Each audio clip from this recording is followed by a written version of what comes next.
Hello. I'm dangerous with the microphone, so I apologise in advance for everyone's hearing tonight. How are we all? Good. Good days? Yeah. Excited? Love that. Great. Good start. If I go cross-eyed at any point, I'm not being weird. This is the brightest projector I have ever seen in my life, so I apologise. But hello. So thank you all for being here tonight. It is my first talk for the Social Wellness Club, so really privileged and honoured to have been asked to come and do this. So it's my first event also to the first timers. Woo, go us.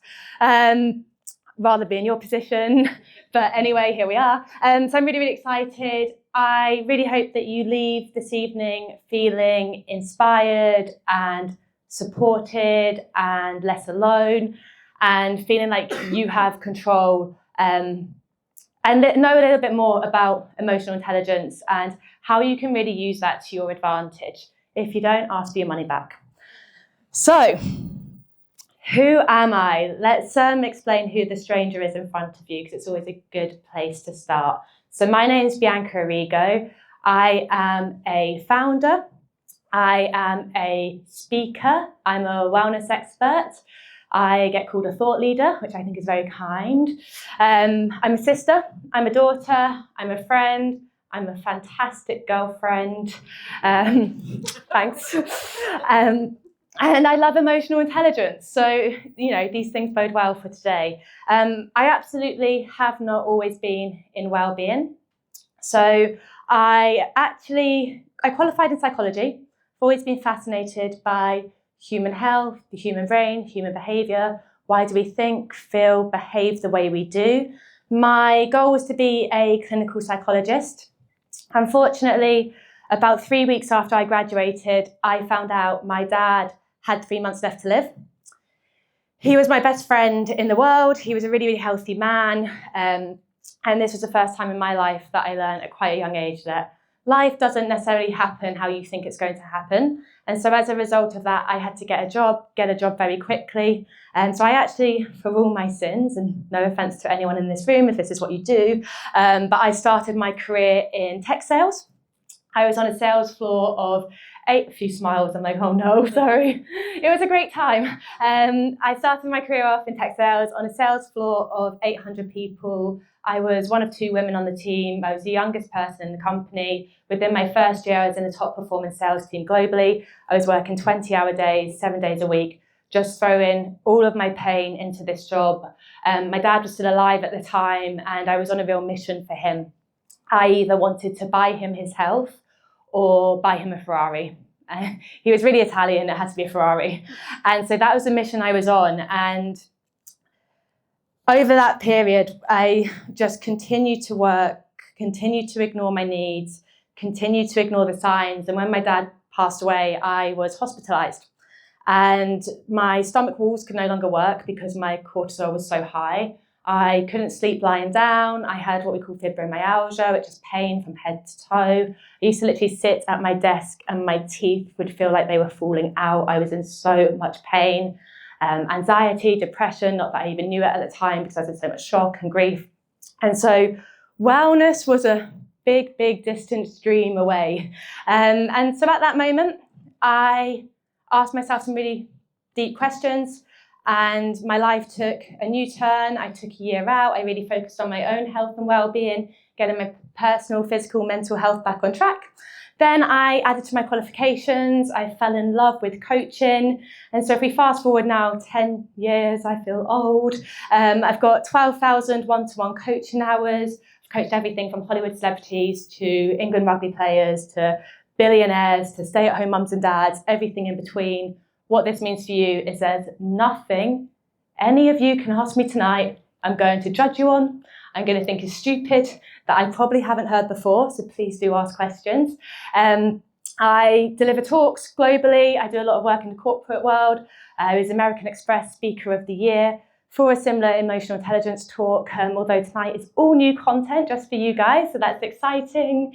I do a lot of work with Dell, Philip Morris, CDW, Snapchat, University of Cambridge, and then about 3 years ago started Human OS. So we really sit at the intersection of well-being, performance, sustainability. We're on a mission to support organisations in their journeys of what we call sustainable high performance. So how do we put individual health and well-being and organisational objectives and goals hand in hand once again and achieve both without the compromise of the health of the individual or the performance of the business. And I'm an absolute EI geek, like I said, so really excited to get into this tonight with you all. I've sort of broken it into different sections. So first of all, we're going to look at what the facts are. I always think it's good to shine a spotlight on this area so we can understand it. We're going to then look at actually what is emotional intelligence. We call it EI, you can also call it EQ. We're then going to go into 3 different parts. Our emotional triggers, our resilience, how we forge our own paths, our activity, our Q&A. I will be asking questions throughout. If there's anything that doesn't make sense, anything that you want to find out more about, please do put up your hands. The more you ask, the more you get from this, the happier we all are. So, first things first, I always like to start my talks off with a little quote. So, for better or worse, intelligence can come to nothing when emotions hold sway. This was penned by author Daniel Goleman in his book Emotional Intelligence, which we were just speaking about. And what I love about this quote is, for me, this represents a lot of what emotional intelligence is. So I always say there's a huge difference between a reaction and a response. A reaction is an initial reflex. It's something we don't have any control over, whereas a response is something that we plan. It's behaving in a way that is intentional with an outcome we want to achieve.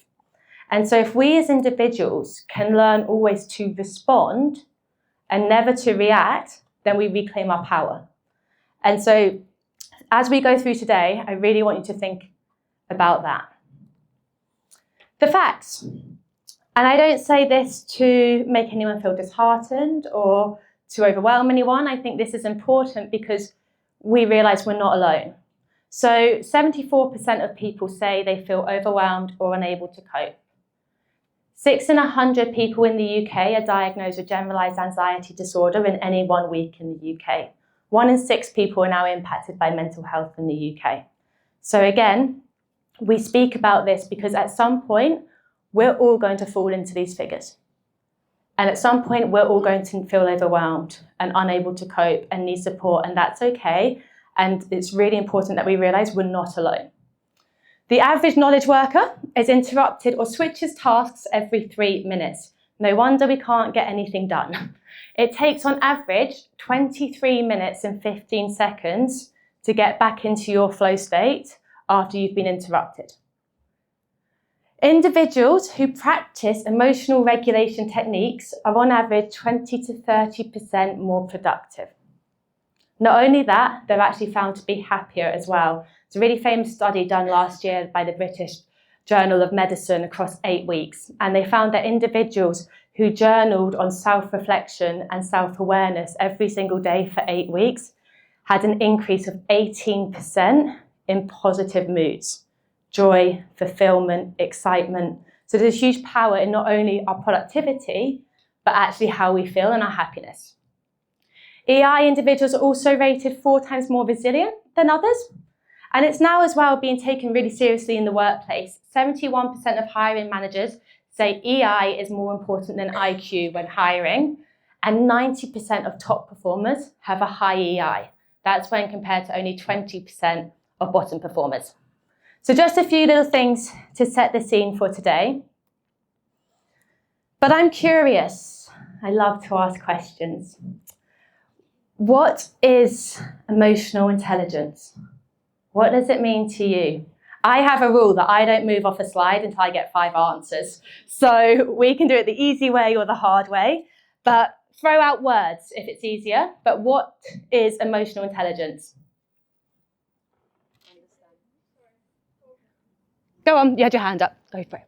Is it understanding your own emotions and also understanding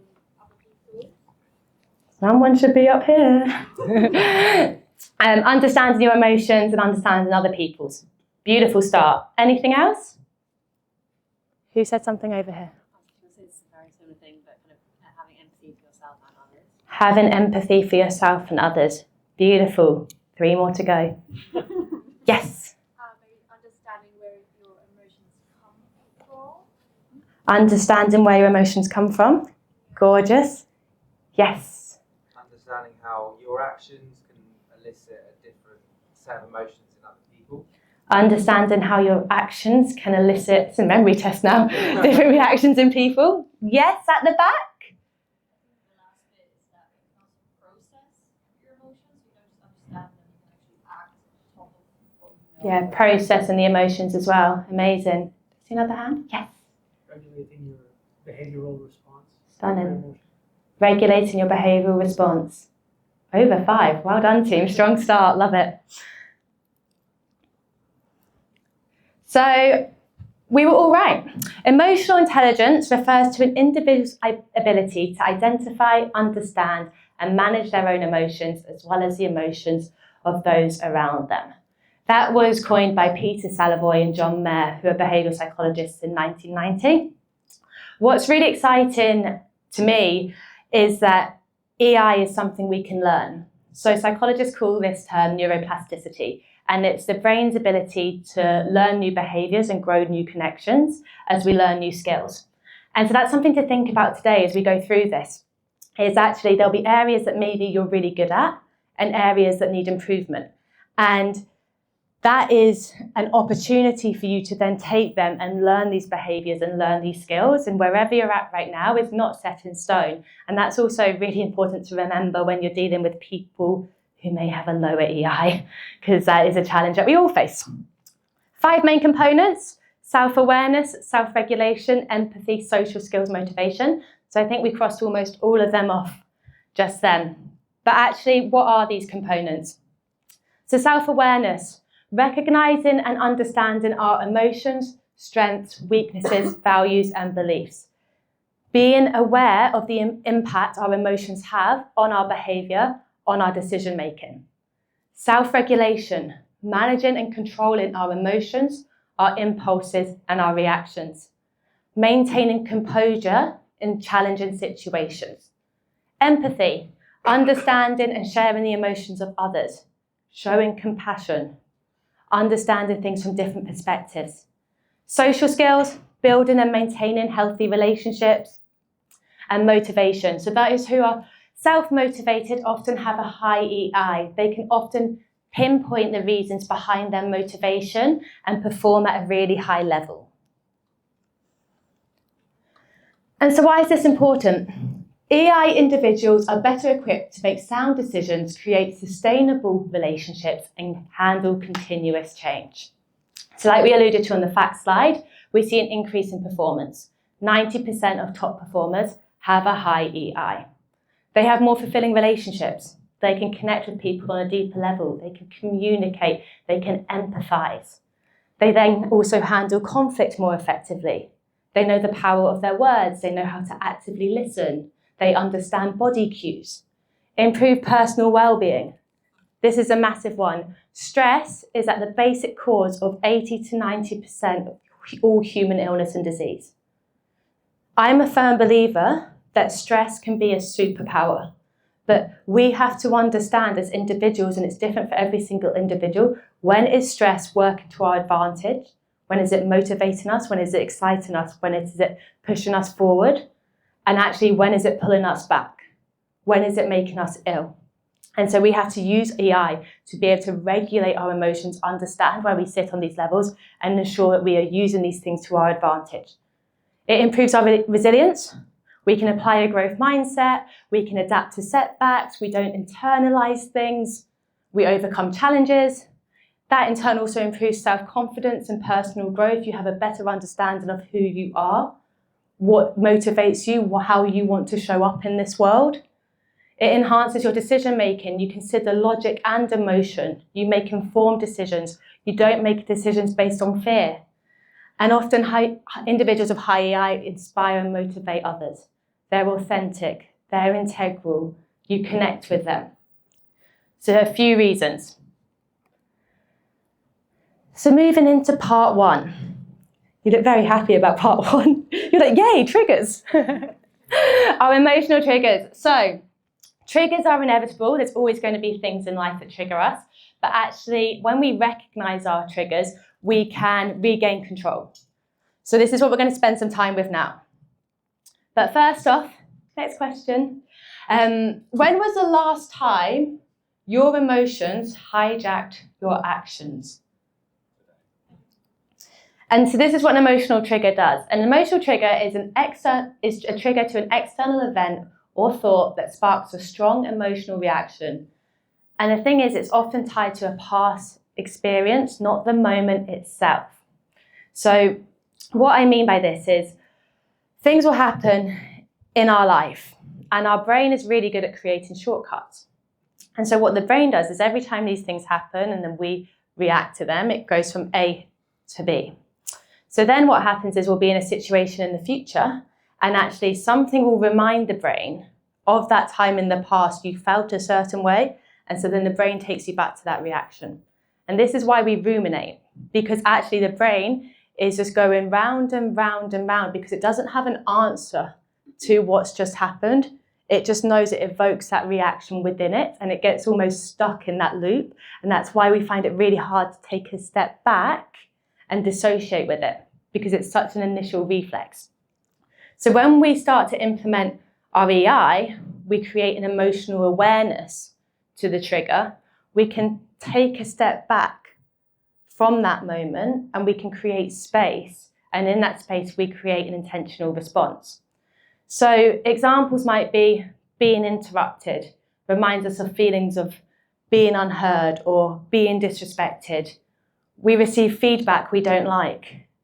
And actually then it reminds us of feelings of inadequacy or being judged. Not being acknowledged, feeling invisible or unimportant. Someone raising their voice, and it reminds you of previous trauma and conflict. And yes, all of these things are annoying and they will annoy us. But actually the difference between a trigger is our response relative to the situation in front of us. So if someone's just interrupted us because they're in their own world and they haven't realized we're trying to talk, and then we're suddenly like, how dare this person interrupt me? I was about to speak. How dare they not respect me? That's probably not relative to what actually has just happened in that situation, and we're acting off a past experience. And so this is what we're doing when we're being triggered. And so EI isn't about never being triggered. There is always things that are going to trigger us, but it is about recognizing when we're falling into that past reaction and actually then choosing how we respond. So if we break it down a little bit, what can this look like in practice? Emotional regulation, it is hard. We're not always going to get it right. It's not always going to be first time, but it's something that we can practice and become intentional with. So first off, when we're looking at emotional regulation, there's two ways we're going to respond. Either suppression or reprisal. Suppression, we've all been there. We pretend things aren't worrying us. We pretend they're not bothering us. We ignore. And then someone makes one comment in that meeting or over dinner and we lose our shit. And that's because we've suppressed all of these negative emotions and things that actually are bothering us. And we've not given them the time or the grace. And so then we lose it. Or reappraisal, changing how we think about something in order to change our response. A much more healthy and effective way to deal with our emotions. So number one, we need to identify and reduce our triggers. I always say your emotions are like notes on a piano. You have high notes, you have low notes, and you need all of those notes to play beautiful music. And it's exactly the same with your emotions. They're not categorized as good or bad emotions. You need all the emotions. It makes you human, it makes you feel. So we don't want to try and avoid, but we do want to be aware of what makes us feel bad and what makes us feel good. So understanding firstly those things. And then actually, is there certain things that trigger you that you don't need to engage with? A situation, a social group, a person, a page you follow online, a certain colleague. Like, what actually do you need to start thinking about and being more aware of and eliminating from your life that actually does not serve you? And then we need to tune into our physical symptoms. People always laugh when I say this one, but hunger, tiredness. If you've got a really important meeting and you're really hungry, is that meeting going to go well? For me, absolutely not. Same when you're tired. So actually, are you thinking about little things? Have you had some water? Have you eaten? Have you slept? Are you actually tuning into your physical symptoms? Because they have a huge impact on your emotions, on your behaviours. Are we considering the narrative? We as human beings love to fill in the blanks. What do I mean by this? Someone hasn't texted you back. They don't love me. They've got a new partner. They've got a new best friend. Oh my God, they're thinking about what we did 10 years ago. Whatever it might be, that person hasn't texted you back because they've got 1,000 emails to get through, or their child's sick, or they're having their own crappy day. But we love to fill in information we don't know with blanks. And when we do that, we are creating conspiracies. And we waste so much energy by doing this. My boss must think this. That person must think that. They're going to think that. And it's not fact. So just asking yourself, is this fact? Is this fiction? If you do not know factually what you are filling that story in with, don't put your attention there. Don't give it the energy. Look for the positive. This is huge in emotional regulation. And this is very, very different to toxic positivity, which I absolutely fundamentally hate. But this is about the brain and giving your brain the best chance of actually feeling good. So your cerebral cortex, the region of the brain that's involved in cognition and perception, language, memory, is effectively 200,000 years out of date. 200,000 years. 100 years ago, we replaced bonfires with lights on a runway.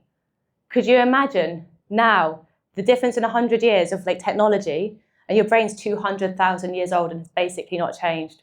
We were talking about this earlier. But the point here is, if you're an ancient hunter-gatherer and you walk out your cave and there's a butterfly on the right and there's a saber-toothed tiger on the left, and you're like, butterfly, you aren't going to get very far. And so your brain has learned to put a lot more weighting on the bad than on the good. Now, unfortunately, what this means in 2025 is 1,000 good things can happen to us in a day, but we get into bed and we think about that one negative comment, that one bad bit of feedback, that one annoying person, that one deal we lost. And we go over and over and over and over because the brain is trying to keep us alive. It's like, whoa, don't worry about those good things. They're not going to keep you alive. Like, did you hear what this person said? And so if we're not intentional with actually how are we looking for the good, how are we spending time focusing on the positive, then we're really not going to give the brain half the chance it needs to survive in the modern world. And then we make a choice how to respond. What is the outcome I am trying to achieve here? And how do I get there? And we get support if we need it. It is not easy. Understanding your emotions is difficult.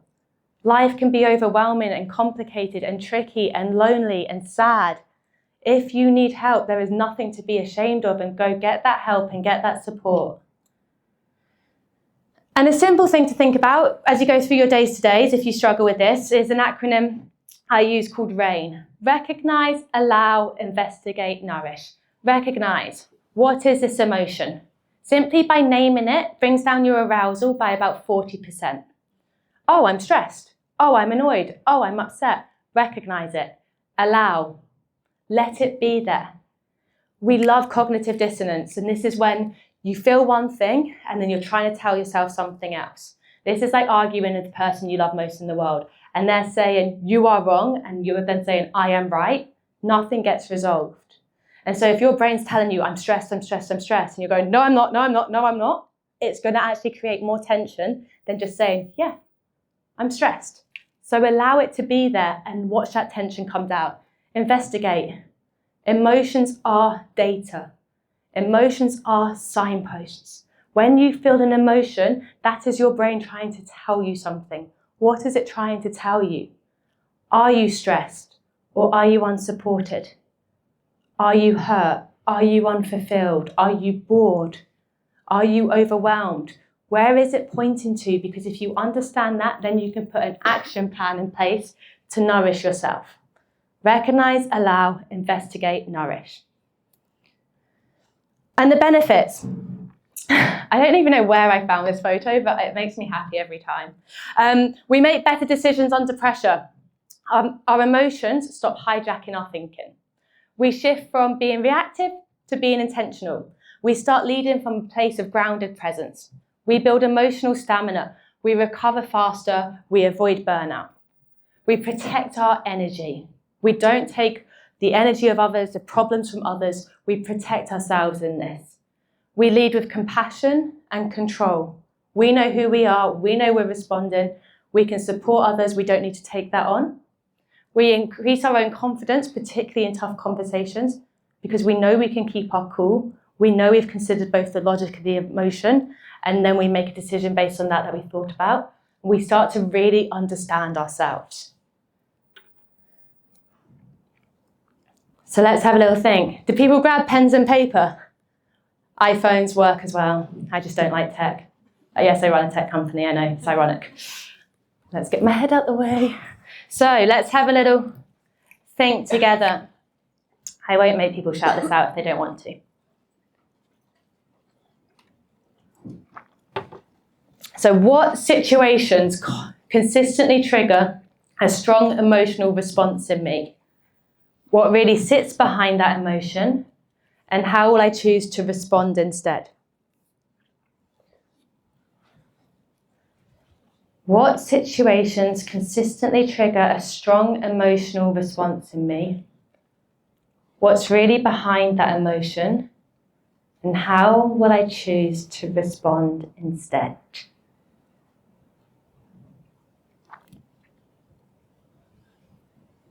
Where do you notice that your emotions get the better of you?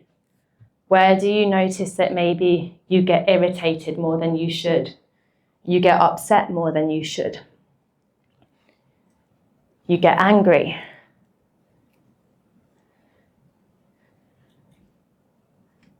And can you identify, and you might not be able to identify it in the next 2 minutes, and that's okay, it's a big question, but actually what is really behind that emotion? Where is it really coming from?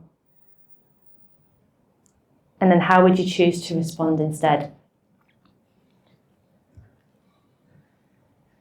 So for me, I'll embarrass myself, it's okay, I'm used to it.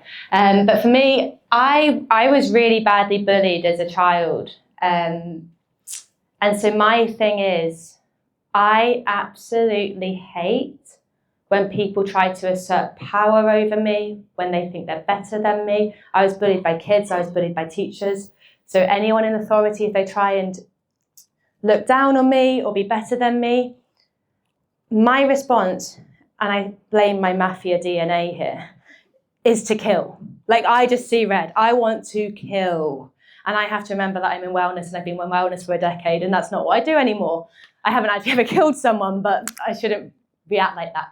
And so anyway, when I went through all this work myself personally, I realized that it isn't even the fact that they think they're better than me. It actually is reflecting, for me, a feeling of not feeling good enough. And that is a much stronger feeling. And that's why I get so angry. And that's why I used to get so upset and so irate, because actually I would suddenly think, I am not good enough. And that was really what was behind that emotion, because for so long I thought I was not because of how I was treated. And then when I learned that, I realized I'm good enough, and this doesn't have to make me feel this way. And actually, if someone is thinking they are better than me, and if someone is trying to behave that way, I know that's a reflection of them. I know that comes from a place of a lack of confidence, a lack of worth. It usually comes from a really unhappy person. Because I always say, you never meet a happy dickhead. They don't exist. And so actually, then I started to choose to respond. I'm not going to let this person and what they lack take from my energy, because they did that when I was a bullied child. So they're not doing that anymore. So I'm going to respond with grace and love and patience. And if you really don't deal with that, then I'm going to respond by completely avoiding you at all costs. But I'm not going to respond by giving it my anger. And so you can go really deep with this question, but by doing so, you can really start to transform your life. You actually understand why you are reacting in those ways. Unfortunately, what it's representing in you, but then you can heal, you can grow, you can develop, and you become such a stronger person. Does anyone want to share that one? No, people don't usually want to share that one. Yes, of course. If you think something enough, you start to believe it. There's a very big difference between thinking something and believing something. And so if you don't believe it, you're not going to feel it. So if you don't believe you deserve the self-compassion, you won't feel the self-compassion. But that's always, so then you say, okay, why can I not feel this? Oh, because actually I feel like I don't deserve this self-compassion. So actually, how do I work on feeling like I deserve the self-compassion? And that will be linked to something else. But then you go through that, you find that, and then actually you'll find in situations you can give yourself that feeling because you actually believe it at that time. Yes, there's a hand up over there. Yes. You have to show your true emotions, it has to come from a place of vulnerability. And then a vulnerability has to come from a place of safety. And so you have to be able to feel safe. So you have to create that safety in yourself that I can actually show up and be my true self here and nothing bad is going to happen. But if you don't feel safe in yourself to do that, you're never going to be able to do that with other people. But I would say that in a work setting, you want to be able to display your true emotions, but you don't, it's not an excuse then to be like, well, I'm really angry, so I'm going to show them how angry I am. Because again, that's probably going to go the other way. Instead, actually, you want to say, hey, like, I didn't think this is on, that this has disappointed me, or this has let me down. We want to try and move away from anger, because very rarely will anger actually get anything resolved. And I think people will actually take us less seriously if we're just coming from a place of anger, especially, unfortunately, as a female. Because then it's so easy to label you as an angry female, which I get a lot as well. But, so it's actually, okay, I'm safe, I can display my true emotions, and I can communicate them in an effective manner so other people can understand them. And that's what I would work on if I were you, if you struggle with that, is creating that safety. Beautiful. Leads us on nicely to part 2, resilience. Okay, hands up time. It's warm in here, isn't it? Is it just me? Yeah, it's hot. I'm glad someone else thinks that. I'm like, oof. Okay, so hands up. On a scale of 1 to 10, how resilient are you? 1 is the word resilient is making you anxious right now. 10, you're the most resilient person in the world and nothing can hurt you. 1s. 2, 3, 4, 5, 6, 7. I always do that, I'm sorry. 8, 9. Love it. 10. Oh, go on. Wear it with pride. Yes. Love that from you. What's your tips? Beautiful. Okay. So resilience. The process of adapting well in the face of adversity, trauma, tragedy, threats, or significant sources of stress. EI is the foundation of emotional resilience. It gives us the awareness, the tools, the flexibility to bend, not break. It helps us stay in alignment with our deeper purpose, particularly in times of uncertainty, when things can feel out of our control, when they can feel overwhelming. It allows us to remember who we are and what we are capable of. It is absolutely not about pushing through at all costs. Sometimes actually resilience is learning to take a big step back, to slow down, to give yourself space, to be vulnerable. Feel, process, choose, respond. So like we've just said, it's not about avoiding emotions. We need all of those emotions, but it's about being able to move through those emotions effectively. And it doesn't just happen. Resilience is something we learn. It has 6 main components. Our EI, our growth mindset, and again, a term that's thrown around all the time at the moment and is really closely sitting with toxic positivity. But growth mindset for me is having the mindset that you can overcome. You might not like the situation you're in. You might not like what's just happened to you. You might not choose what is going on, but you are there and you can overcome it and you can grow and you can learn and you will survive. I'm a huge fan of the term PTGD, post-traumatic growth disorder. I may have made it up, don't quote me, but I like it. Community. Resilience does not grow alone. We have entire neuroendocrine systems that respond to human touch. So don't try and do it alone. You do not need to. Self-expression, letting our emotions move through us, art, movement, nature, walking, but actually understanding how you can move this energy through you. Don't let it bottle up. Cortisol, our stress hormone, we are so still compared to what we used to be. If you think again when we're ancient hunter-gatherers walking for most of the hours of most of the days, we were constantly breaking down our stress hormone. Now we sit at desks, we sit on the underground, we sit on buses. Our cortisol builds up and up and up and it has nowhere to go. We need to physically metabolize that down. Embodiment, our body keeps the score.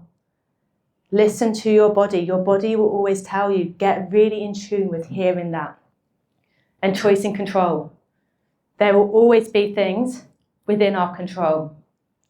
And so the best way I like to think about resilience, proactive, not reactive. Do not wait for things to get really bad before you try and learn this skill. How are you building it up before you get there? Most things in life will always be outside of our control, but there's always things we can take control of. And this is the most important thing. What you eat, what you watch, what you read, what you scroll, your social circle, how you spend your time, where you put your energy. These are all things you control. And when you take control of these things, your brain starts to think it's in control. So then when things happen that are outside of that control, your brain doesn't suddenly think, this whole world is unstable, everything is out of control, I don't know what to do. It just goes, okay, cool, I go back to my habits. And this is one of the most powerful things you can do for your resilience. I'm going to make myself sound really boring here, but this completely changed my life. So for me, I eat well 80% of the time. Feel very lucky because I go to bed at 8 p.m. every night. So I've got 14 minutes to finish this. It's giving me anxiety. I exercise at 6 a.m. 5 or 6 times a week. This is not a toxic 5 a.m. club woo. This is the only time I get peace and quiet. I have a very small but extremely strong social circle. I can count on one hand. And I'm so special with that. I know my boundaries. I know what I say no to. And this is fundamental because let me tell you, as a female in her 30s with a startup, with no ring on her finger, no children at home, no trust fund, no plan B, and you're trying to build a health tech business and you're working 18 hours a day, 7 days a week once again, and the whole world feels like it's on fire at times, without these habits that I have built up over the years, life would feel so scary and unstable, and some days it really does.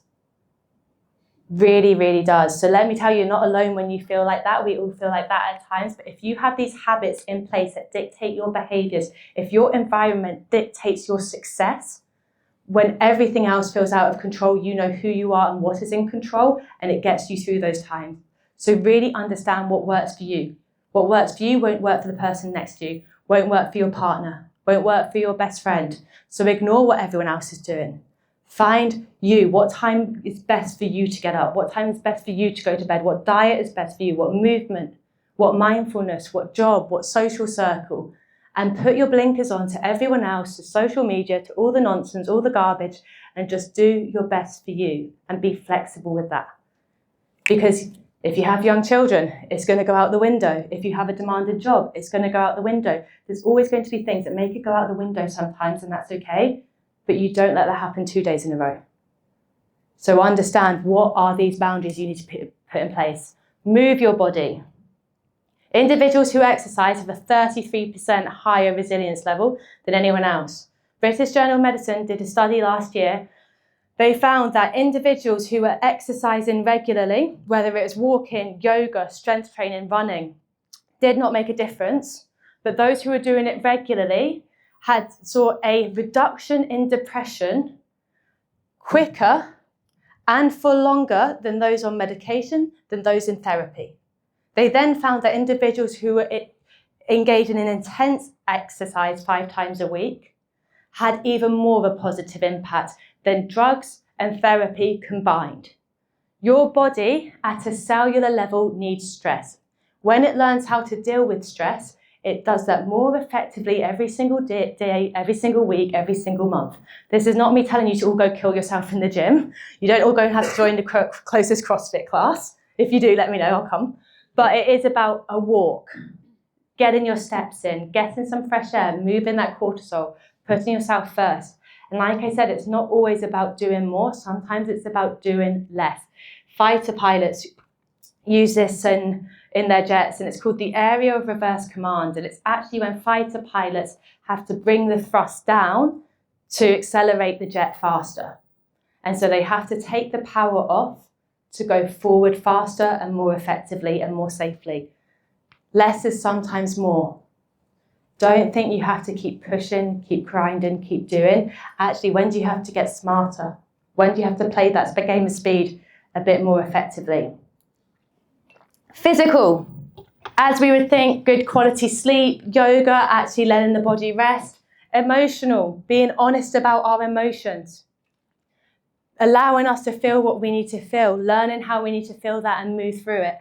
Spiritual, what connects us to a bigger purpose? Is it prayer? Is it meditation? Is it nature? But actually, what takes you outside of just in your own head and part of something bigger? Social rest, making sure you surround yourself with the correct people and you dedicate and prioritize time to do that, because it's often the first thing to go when we're tired and we're overwhelmed and we're stressed. So actually prioritizing time with the people you love and then taking yourself out of negative situations that drain you. Social rest. Creative, art, writing, journaling, walking. What is giving your mind that rest? What makes you feel creative? What gives you sparks you new ideas, excitement, innovation? How are you giving yourself that rest? Sensory rest. We live in a world full of stimulation, of notifications, of interruptions. When was the last time you took a step back? I, every single year, take 2 months offline, off all social media. It's the best 2 months of my year. I wish I could do it every year, but I can't because of my stupid business. Not stupid, love you really. But also I take most weekends off as well because it's just too much. So actually, what does that look like for each of you? When did you last have a device-free night, weekend, month? Put in limits on your phone so you know actually how much time you're spending on these things, because I guarantee if you start tracking it, it will terrify you. Mental rest ties into a sensory rest, but actually, when are you just letting the brain be? When is the last time you just laid down and did nothing? And didn't chase dopamine, didn't chase information, didn't chase distraction, and actually just let your brain have that mental rest. And we really need to be implementing all 7 of these into our routines. At some point in the week, each of these things should be happening and happening regularly, because each bit needs the recognition and the attention to actually give your bodies and your cortisol a chance at bringing themselves down. Hands up in here if the first thing you do when you wake up is check your phone. Yeah, stop doing that for a start. Stop doing that.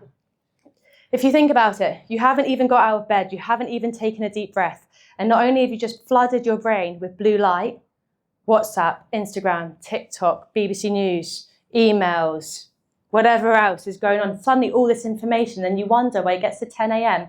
and you're feeling overwhelmed. And you're looking at your to-do list and you're feeling panicked and you're feeling stressed. And you didn't even get out of bed and brushed your teeth before you just said, hey brain, have all of this information, good morning. So try and elongate that time. If anything has happened that you need to check, the moment you wake up, someone would have already called you. Create as much time between, yes, Lumi.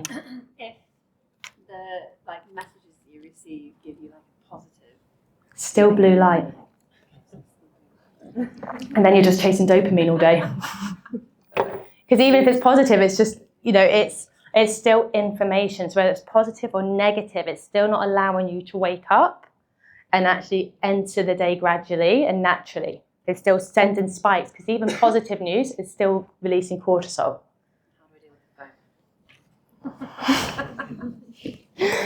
Well, you know that in an hour's time you can get all that fake dopamine, so that should help with the FOMO. But yeah, people are like, well, what about my alarm? Like, what about this? What about Biolumi? Beautiful natural light.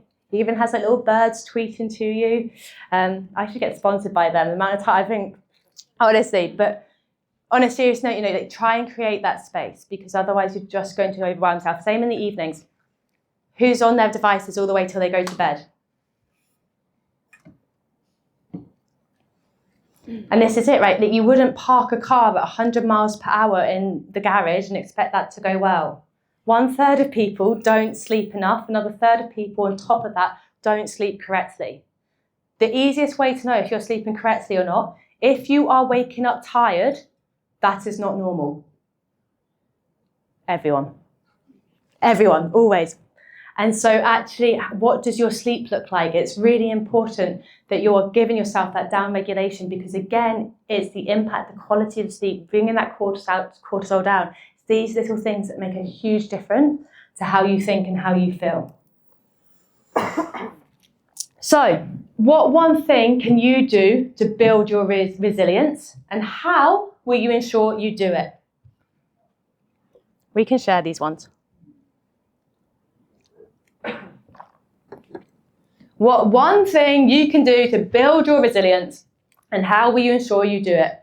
Exercise? Is it rest? Is it doing less to do more? Okay, last bit before we get onto the final activity, which I'm excited about.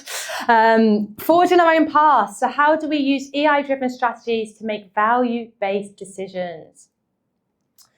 So, personal values are like our internal GPS. They're deeply held principles that guide us and guide thoughts, behaviours, choices, especially when things get hard. So if we think about emotions as data, as signals, values are our anchors.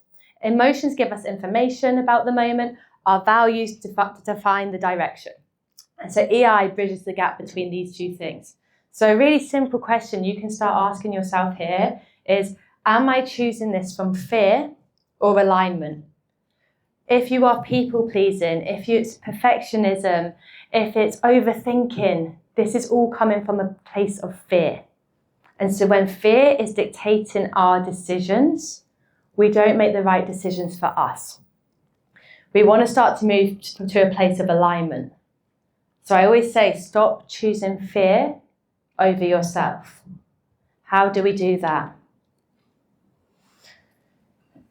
If our value is integrity, we might see things like saying no to work that doesn't feel ethically right, even if it pays well. Our value might be balance, protecting our time, declining that sixth meeting of the day, creating space for well-being, for our family, for our friends.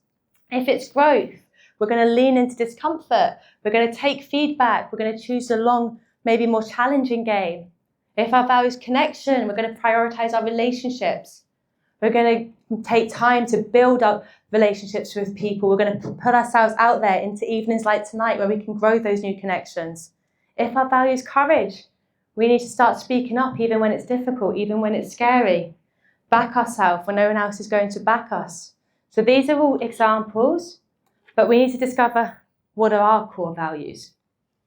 And the easiest way to go about this is, number one, emotional spikes. So paying attention to when you constantly feel really energized or really drained. This is a great way of understanding, as strong emotions are often pinpointing to our values. So an example, we get frustrated a lot by micromanagement. So we might value autonomy. or we get annoyed or disheartened or lose motivation if we are doing the same thing for too long and can't see any progress. So we might value growth. So understanding what makes us feel really good or really bad and what that means. And our defining moments. When was the last time that you did something that meant a lot to you? So when you quit that job because you wanted new opportunity, you moved to that city because you wanted to try something new. This is going to show you're adventurous or that you're motivated. So think about your defining moments, moments in your life that have meant something to you, and why did that mean something? Desired legacy. What do you want people to say about you when you're not in the room? What do you want to be known for? How do you want to be described? And you combine those things, and then you get to your core values.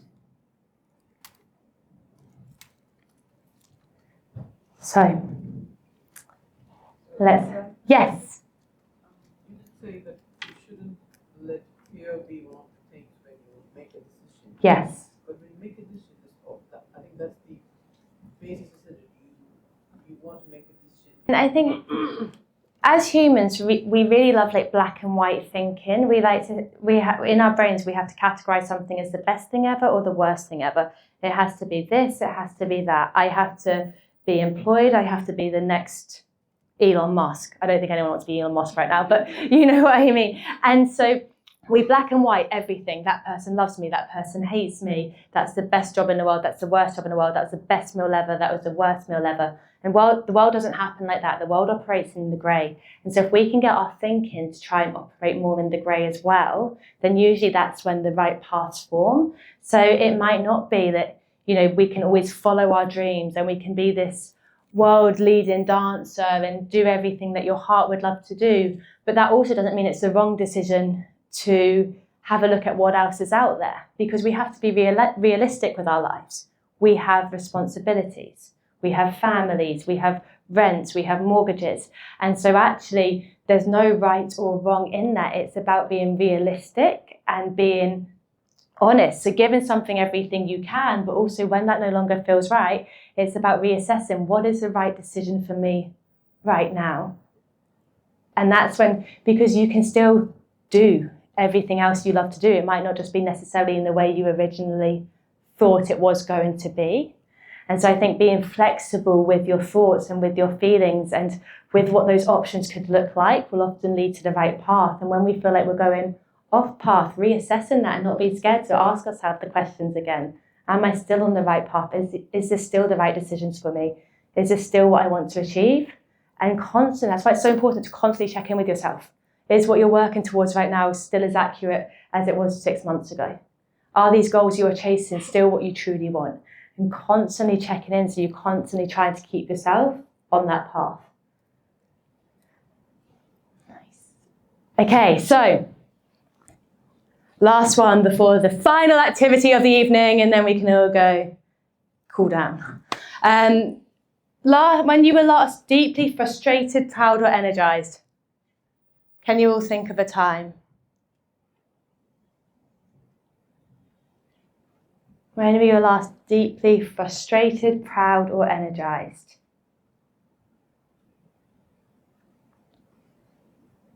Yesterday, with the boss. When was your last defining moment? Why was it important to you? Did you get a promotion? Did you have a breakup? Did you get some great news? Did you start a new job? Did you move cities? When was your last defining moment? And what is one word you want people to use about you in a room when you are not there?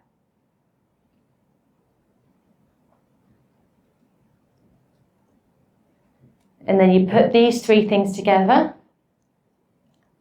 and it brings you out closer to your first core value and why it's important.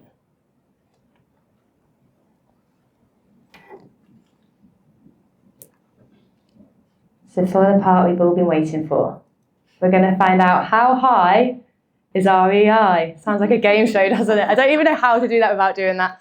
But anyway, so pens and papers needed. Very, very simple. Can everyone read this hopefully? Because if not, I will read them out. But can we see them at the back? Beautiful, great. So what you're going to do, 5 minutes, go through this, scoring every sentence from 1 to 5. 1 being very low, 5 being very high. So how well do you understand your emotions and their impact on your decisions? You give it a 1 to a 5. You then do the same for the second question, the third, so on and so forth. You should have a score out of 75. We need something music or something. I should have thought about this. Something elevator music. I will not sing, don't worry. Yes? Is this in the moment or later on? Or like a bit blend? This is, don't overthink it. So write your first, like the first initial instinct you have. So this is you, like generally what you would say as a person as opposed to in a specific moment. This is like your average. And then when you're adding up your scores, you should have a score out of 15 for each part. So out of 15, out of 15, out of 15, out of 15, out of 15, and it will just help you then when we go into the next bit to understand what are your stronger areas and actually what are the areas you may need to be a bit more intentional with, and then we'll have an overarching number out of 75.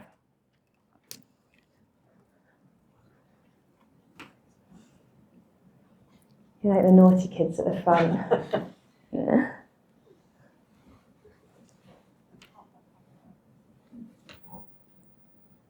What sort of dance do you do? I do breaking. Oh, go on. Come on. Come on, please. I just spoke for an hour. Come on. Oh, love that. Last time that I tried to break dance. If I can do some self-PR, I teach at Pineapple, so if you wanna take a class, yeah, Tuesdays. Guys, everyone get down to Pineapple. Yes. What class is it? What time? It's on Tuesdays, evening, 7:30. 7:30 p.m. on a Tuesday, Pineapple. Everyone's got free entry. We're all going to become break dancers. Actually work next to Pineapple. It's not like you to say yes to a social occasion. Point proven. Okay, how are we getting on? Done? Anyone need a few more minutes? All good? Beautiful. Okay. So like I said at the start, the great thing about this is that there's always room to improve. So don't be disheartened, but also don't think that we're perfect. We always want to try and improve on the areas we might not be too good on. So now you can see where you will sit out of that 75.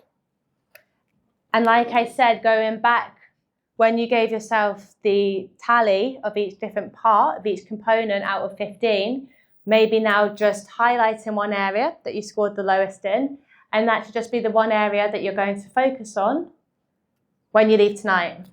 But then also on the other side, actually, where have you scored higher than maybe you thought you would? And give yourself a little pat on the back.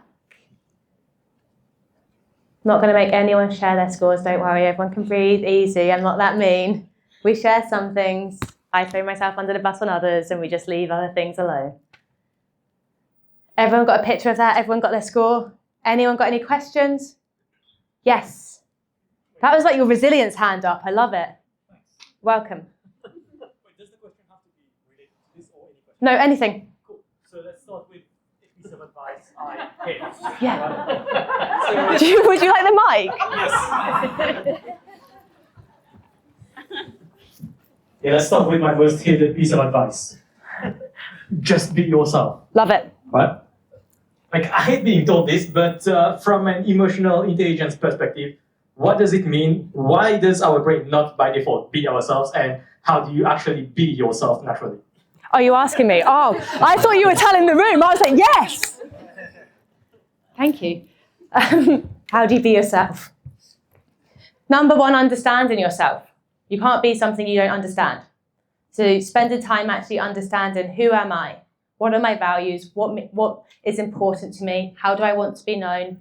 How do I want to show up to myself, to the world? And then once you understand inside out who you are, be that and never sacrifice on that.